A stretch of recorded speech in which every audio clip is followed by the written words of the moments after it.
এই যে বাপুরা, একটা কথা আছে না যে নরম জায়গায় বিলে হাগে। বিলের মনে করো হাগা চাপলি নরম জায়গা খুঁজে বেড়ায়, যাই তারপরে হাগে।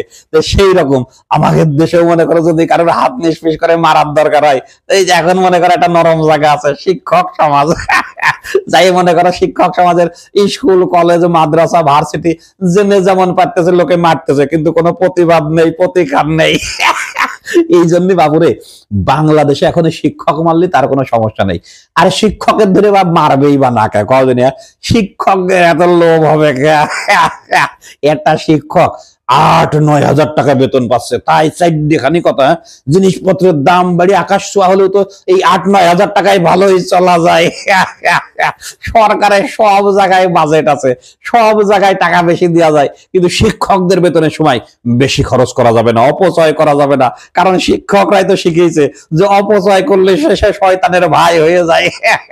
এই জন্য শিক্ষক সমাজের বেতনের সময় কোনো অপচয় করা যাবে না।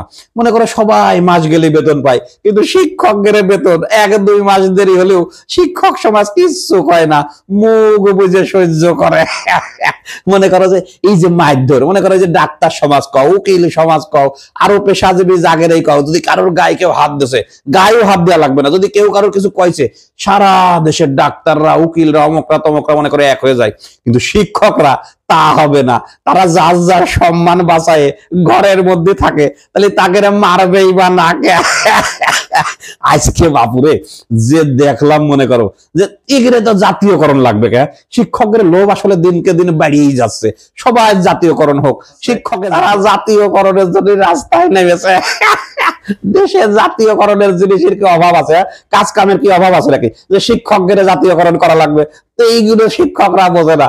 শিক্ষকরা মনে করে কি তাদের কাছে যারা পড়ালেখা শিখেছে, বড় বড় অফিসার হয়েছে, জজ ব্যারিস্টার হয়েছে, তারা ভালো আছে, আমাদের একটু বেতন আদি বাড়াই, আমাদের একটু ভালো রাখো। বাপুরে, তারা তো মেলা পড়ালেখা শিখেছে, তোমার কাছে শিখুক আর জেনতে শিখুক, তোমরা শিখেছো তাদের মেলা পড়ালেখা, তাদের সাথে কি তোমার তুলনা করতে গেলে চলে নাকি? এইসব জাতীয়করণ মরণ করে দেশের অপচয় করে কোনো লাভ আছে? তোমাদের বাবু ভাবার দরকার ছিল, যার ফল আজকে আমরা দেখলাম। বেদম মায়ের কিন্তু শিক্ষকরা খাইছে।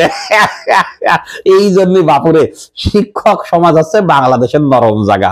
এটা কথা আছে না যে শিক্ষাই জাতির মেরুদণ্ড, আর শিক্ষক হচ্ছে তার প্রাণ। যারা শিক্ষক প্রাণ, জাতির প্রাণ, তাদের তো এত চাওয়া পাওয়া থাকলে হবে না। তারা কোন রকমে চাপিয়ে চুপিয়ে নিজের প্রাণটা রক্ষা করে যদি থাকতে পারে, তাই তো বেশি। এর চেয়ে বেশি কিন্তু চাতে গেলেই মার হবে, মার। বাংলাদেশের শিক্ষকের মারের পরে আর কোন রকম কোনো বিচার আচার নেই।